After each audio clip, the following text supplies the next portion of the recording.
الحمد لله رب العالمين والصلاة والسلام الأتمان الأزكيان الأطهران الأشرفان الأنوران على سيدنا محمد وعلى آله وصحبه أجمعين. اللهم يا مفتح الأبواب ويا مسبب الأسباب ويا دليل المتحيرين ويا غياث المستغيثين أغثنا ربنا توكلنا عليك يا رب العالمين. أما بعد, chers auditeurs, chères auditrices, Assalamu alaikum wa rahmatullahi wa barakatuh. Salam alaikum, cher Ammar. J'espère que vous allez bien. J'ai une question à vous poser concernant le mois de Ramadan. Pouvez-vous nous donner des conseils pour vivre pleinement le mois de Ramadan dans un contexte sanitaire particulier? Barakallahu fik, cher. Nous voici par la grâce d'Allah dans notre premier vendredi durant ce mois béni. Quel que soit le contexte, un bon Ramadan est un Ramadan calme, serein, paisible et empreint de barakat et d'abondance. Et celui de la reconnaissance, de la délivrance, de la réalisation de nos degrés. Parce qu'au sous du Ramadan, il y a quelque chose qui s'appelle la nuit de destin. Ça veut dire que notre destin est déterminé. Et celui des vœux, celui des rêves et de nos ambitions. Pour mieux profiter, il faut qu'on soit généreux dans notre planning vis-à-vis du Ramadan pour que le Ramadan soit généreux envers nous. Notre Seigneur dit, le Coran le dit clairement, فَإِذَا فَرَغْتَ فَانْصَبْ وَإِلَى رَبِّكَ فَارْغَب. Lorsque tu te libères, adore ton Seigneur avec ferveur, avec dynamisme, avec joie, avec amour. Un mois de progrès dans notre vie spirituelle, professionnelle et familiale. Que signifie un Ramadan confiné? Il s'agit d'être seul avec Dieu. Dieu nous voulait pour lui tout seul, de s'ouvrir vers Dieu pour mieux se comprendre et être meilleur producteur pour soi, pour son entourage.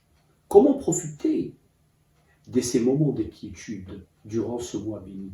C'est de nous approcher davantage de notre Seigneur, en faisant des actes surrogatoires, des efforts, en évitant les futilités, les choses secondaires, puisque ce mois est notre précieux capital dans cette vie.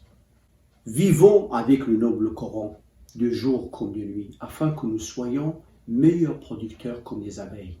C'est ce que le message coranique voulait nous délivrer à travers le chapitre qui composait une centaine de versets, se nomme Al-Nahl, les abeilles. Après un grand travail minutieux, elle donne cette abeille des bons résultats. Vous connaissez tous les abeilles mellifères. Cette abeille vit pendant 40 jours, visite 1000 fleurs et produit qu'une petite cuillère de soupe de miel. Pour nous les humains, c'est qu'une petite cuillère à soupe de miel. Mais pour l'abeille, c'est toute sa vie. Ça veut dire qu'il faut toute la vie pour apprendre à produire ne serait-ce qu'un peu. Le prophète de l'islam n'a-t-il pas dit « Al-mu'minu kan-nahla » ? Il est certes que le croyant est comme l'abeille. Lorsqu'il mange de belles choses. Et lorsqu'il donne des belles choses. Allah est karim et généreux. Durant cette période difficile, il nous accorde le comportement et le courage, et le dynamisme et la politesse de l'abeille.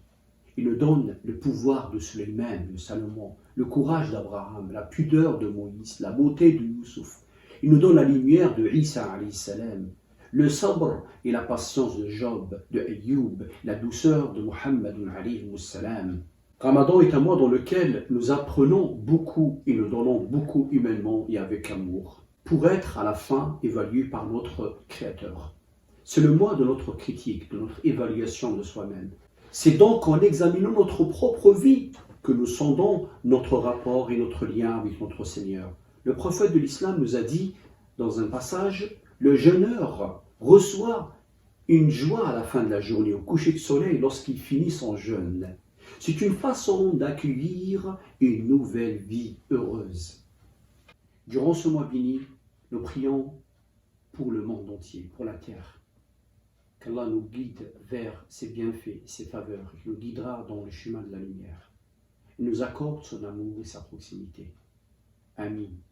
Walhamdulillahi Rabbil Alamin. Merci pour votre attention.